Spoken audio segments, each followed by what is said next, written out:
Welcome back to another deep dive.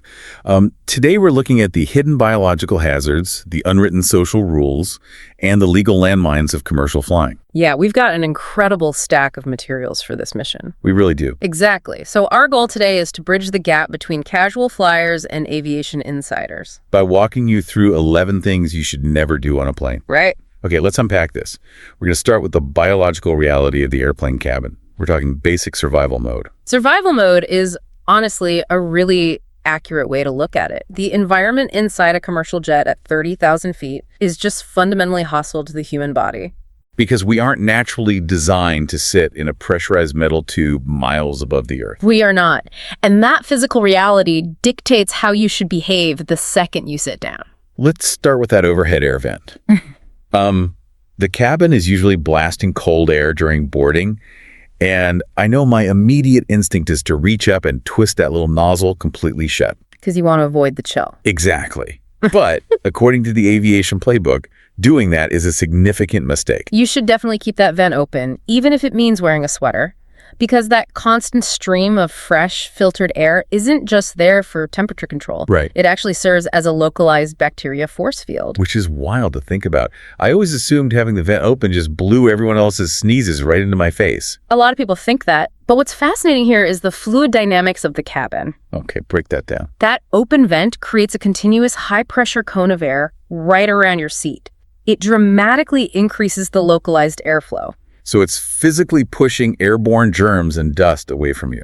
Exactly. It forces multiplying bacteria downward and out of your immediate breathing zone, right into the cabin's powerful floor-level exhaust grills. So you're essentially putting up an invisible shield. That makes sense. It does, but it's not just the airborne germs you have to worry about. It's the physical composition of the air itself. Because you're cruising at 30,000 feet, right? Yeah.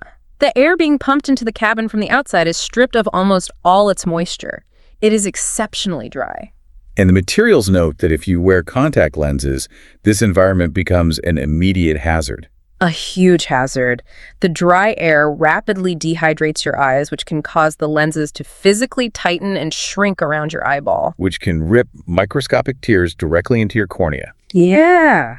That is a terrifying thought, sustaining an eye injury just from sitting quietly and reading a book. The clear advice is to swap your contacts for glasses before boarding. Definitely. But that brings us to another physiological danger, the pressure trap. You finally get through security, you sink into your seat, and you just want to pass out before the plane even pushes back from the gate.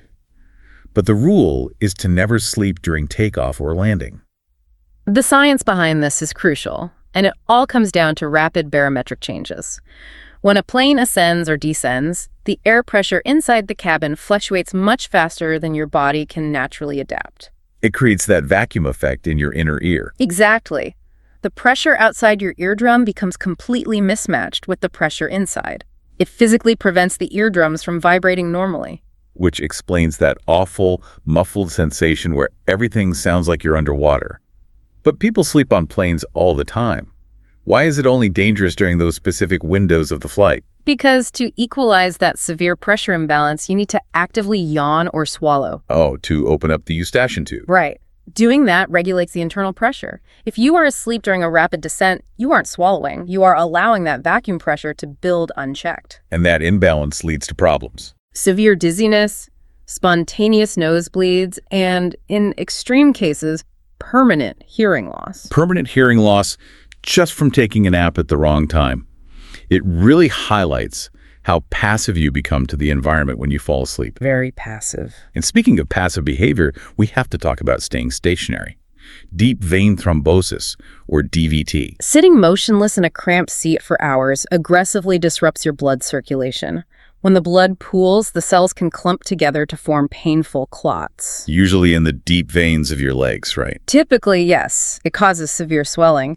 But the real danger is if a piece of that clot breaks off and migrates to your lungs, that is an immediate life-threatening medical emergency. So you have to physically get up and move around at least every 4 hours to keep the blood flowing. You have to. But when you do get up to stretch your legs, you're stepping into a whole different hazard zone. The sources are incredibly explicit about this. Keep your shoes on. Do not walk around the cabin barefoot, especially to the lavatory. It is genuinely surprising how often passengers treat the cabin like their living room. Seriously. Airplane floors, particularly the carpets, are rarely sanitized between flights due to tight turnaround schedules.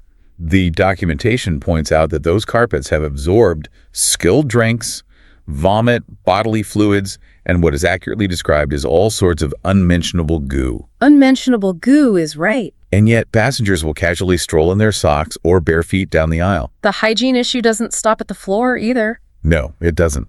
Those complimentary in-flight blankets are often just folded and reused without being washed between flights. And the windows that people love to lean their faces against are covered in microscopic multiplying bacteria from hundreds of previous passengers. It reframes the entire space. You aren't just in a flying bus. You are navigating a high-altitude biohazard zone if you aren't mindful of what you're touching. Absolutely. Here's where it gets really interesting, because surviving the physical environment is only half the battle. The other half is navigating the deeply complex, unwritten social contract of the airplane.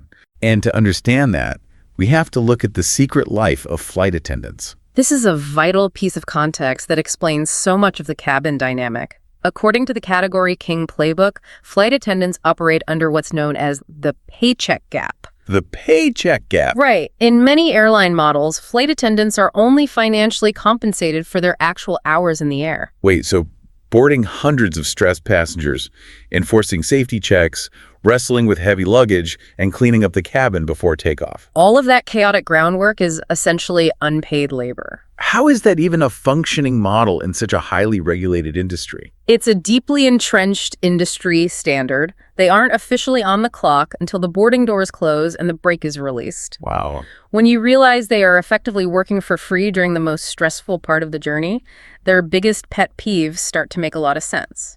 Take the bathroom ban during boarding. Right. A passenger rushes onto the plane, realizes they desperately need to go, and slips into the lavatory while people are still filing down the aisle. It seems harmless to the passenger. But doing this completely halts the boarding flow in a tiny aisle.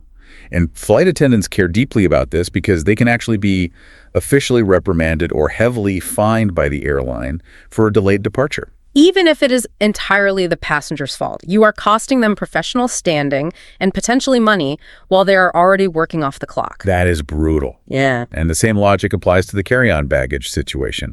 The overhead bins are a shared, finite resource. Very finite. The playbook specifically highlights passengers who try to smuggle on 2 massive backpacks and multiple handbags the size of giant blue IKEA bags. By hogging the overhead bin space, you're not just inconveniencing other passengers. You are forcing the unpaid flight attendants to act as Tetris masters. Manually cramming your oversized belongings into the bins just to get the aisle clear so the plane can push back on time. It shows a total disregard for the shared space.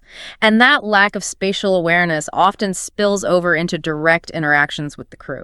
The sources point out 2 major etiquette breaches that happen constantly: headphones and touching. Leaving noise-canceling headphones on when a flight attendant approaches to offer a drink or ask a question is pure disrespect. You wouldn't leave giant headphones on while ordering from a waiter in a restaurant. Exactly. But that pales in comparison to touching. Poking a flight attendant's arm or grabbing their knee or ankle as they walk past to get their attention. The word used in the insider documentation is loathe. Flight attendants loathe this. They find it creepy and invasive. And if you want to talk about invasive boundary crossing, look at what passengers leave behind in the seat pockets. I was reading through the source material on this, and it completely changed how I look at the seat back pocket.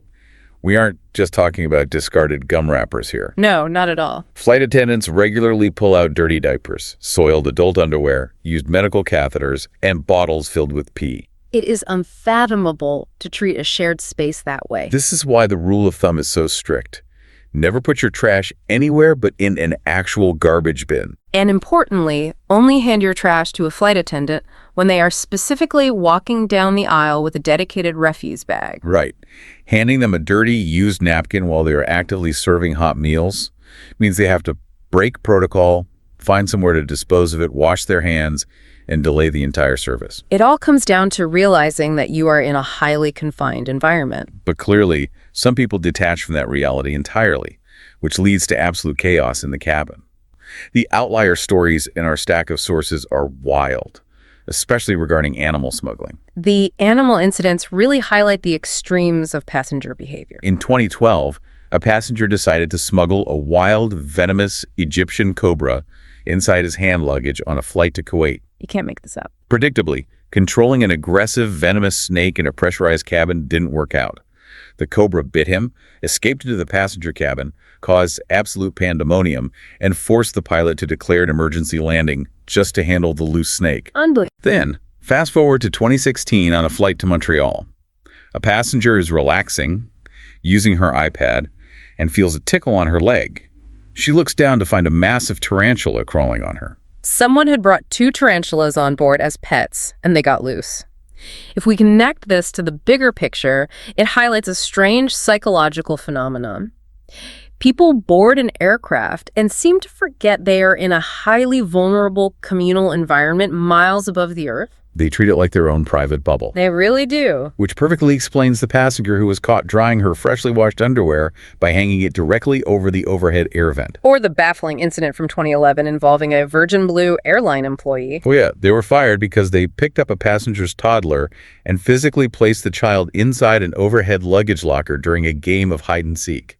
The behavioral chaos is bad enough, but the cabin environment also changes how we process chemicals.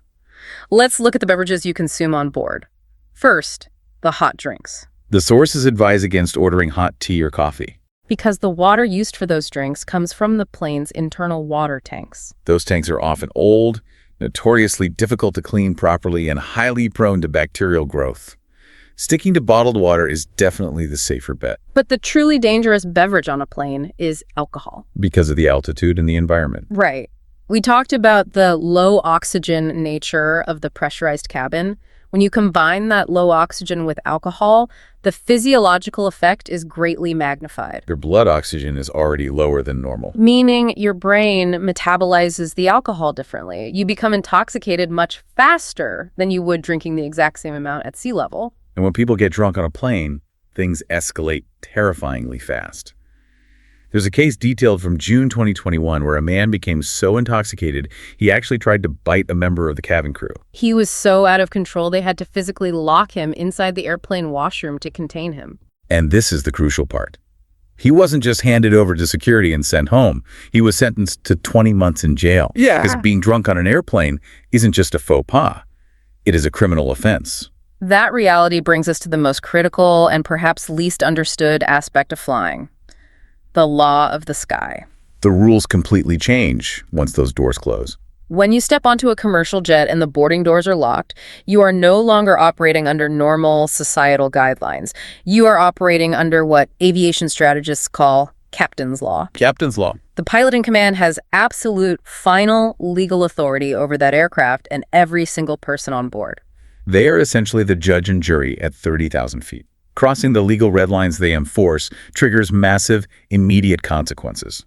Let's trade some examples from the sources, starting with what they call lithium logic. Airlines demand that you never put lithium batteries, the kind that power your cell phones, laptops, and power banks, into your checked luggage.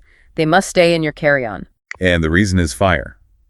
Lithium batteries are highly sensitive to temperature changes and incredibly flammable, especially in the super dry air we talked about earlier. In 2018, on a flight heading to Shanghai, a passenger's power pack overheated and burst into flames inside the overhead bin. But because the fire was up in the passenger cabin, the crew was able to quickly reach it and douse it with water. Right. If that exact same battery had ignited down in the cargo hold buried inside a suitcase, the crew would have no physical way to reach it. The fire suppression systems in cargo holds are robust, but lithium fires are famously difficult to extinguish and can reignite, making a cargo fire a catastrophic hazard. Another electronic rule with huge consequences is airplane mode. We are always told to switch off our cellular signals, but few people know why. The physics behind it are actually fascinating. When you are flying at 500 miles per hour, your cell phone is desperately trying to connect to multiple cell towers on the ground simultaneously. It creates a massive amount of network congestion. But more importantly for the flight, that active searching can cause severe electromagnetic interference with the radio frequencies the pilots rely on for their avionic equipment. In January 2017, the pilots of a Boeing 737 suddenly lost all of their map displays and vital flight computers mid-flight. They didn't crash, thankfully. Right, but aviation investigators strongly suspected that a passenger's cell phone, left actively searching for a signal, caused the interference that blinded the pilot's instruments. The authorities have zero tolerance for hazards like that. And that zero-tolerance policy extends to the jokes people make. Joking about terrorism or bombs in an airport is the fastest way to face legal action. In April 2018, Green Bay Packers wide receiver Trevor Davis was at the check-in counter at LAX. A staff member asked the standard, highly sterile security questions about his luggage. And Davis jokingly turned to his friend and said he'd packed explosives. They do not care if you're an NFL player or just trying to be funny. He was immediately arrested on the spot and charged with making a false bomb threat. And speaking of strict enforcement, airlines also have the authority to enforce dress codes. They do, and it varies wildly depending on the airline and the destination. Sometimes it's about basic safety, like banning flip-flops in case of an evacuation. But other times, it's about modesty standards dictated by the airline. In July 2021, a Turkish bodybuilder named Deniz Sapar was denied boarding on an American Airlines flight to Miami. The gate agent stated that the shorts she was wearing violated the airline's dress code policy. And we should be very clear here, we are just reporting the incident from the sources. Yeah. We are not taking a side on whether the airline was right or if it was an attack on women's freedoms. Exactly. We are remaining strictly impartial on the politics of it. We're sharing this to highlight the raw power dynamic. Right, because regardless of the debate, the stark reality of the aviation power dynamic is that the airline flexed its captain's law authority, and she wasn't allowed on the plane. That is the reality of the environment.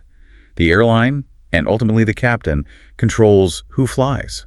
And if you challenge that authority in the air, the response is swift and absolute. Which leads us to the most extreme example from our SAC, July 2021. An American Airlines flight to North Carolina. A woman suffering from a severe mental breakdown bolted from her seat, physically attacked the flight attendants, ran to the front of the plane, and desperately tried to yank open the main cabin door mid-flight. It's a terrifying scenario for the passengers. The crew had to physically restrain her. Because they were terrified she would try it again, they used duct tape to bind her to her seat for the remainder of the flight. Duct tape to the chair. The visual is intense, but the underlying truth here is one of physics. Even if she had overpowered the entire crew, she was never going to open that door. Because of the pressurization, right? Yes. Commercial airplane cabins are highly pressurized. At cruising altitude, there is roughly 1,100 pounds of pressure pushing against every single square foot of that door. Furthermore, the doors are designed as plug doors. They have to open inward first before they can swing out. So the door acts like a giant cork. Precisely. To open it mid-flight, a person would have to physically pull against thousands of pounds of sheer pressure. It is physically impossible for any human being to open a commercial airplane door at cruising altitude. So the physical integrity of the plane was never actually in danger, but her actions still triggered an extreme legal and physical response from the crew because the rules in the sky are absolute. Exactly. So what does this all mean? It means that surviving a flight requires a deep respect for three distinct pillars. First, the physical environment. Understanding the dry air, the pressure changes, and the bacterial realities. Second, the overworked, often unpaid crew who are managing the chaos. And third, the unbending law of the sky. It's a lot to navigate, but our passenger rights guide from SkyCop reminds us that the power dynamic isn't entirely one-sided. Right, you do have rights. If things do go sideways, and it is entirely the airline's fault, like an operational delay, an overbooked flight, or a cancellation, you have legal recourse. Under regulations like EU 261 or UK 261, which govern flights operating within or flying to and from Europe and the UK, airlines are legally required to compensate you for their operational failures. Depending on the distance of the flight, you can claim up to €600 in financial compensation. You have rights when the airline breaks its end of the contract. Knowing your financial rights is an excellent tool to have. It is. But looking at the bigger philosophical picture of everything we've discussed today, I want to leave you with a final thought to mull over. Okay, let's hear it. We've learned that a commercial flight is essentially a highly pressurized, tightly regulated micronation streaking through the sky. It's a place where even an offhand joke can lead to your immediate arrest, where your basic mobility is completely dictated by captain's law, and where you can literally be duct taped to a chair if you step out of line. It's intense when you frame it like that. It raises a profound question. When we step onto a jet bridge, do we temporarily trade in our status as free citizens just to become highly regulated biological cargo? Next time you sit down and hear that seatbelt click, ask yourself who is really in control of your journey.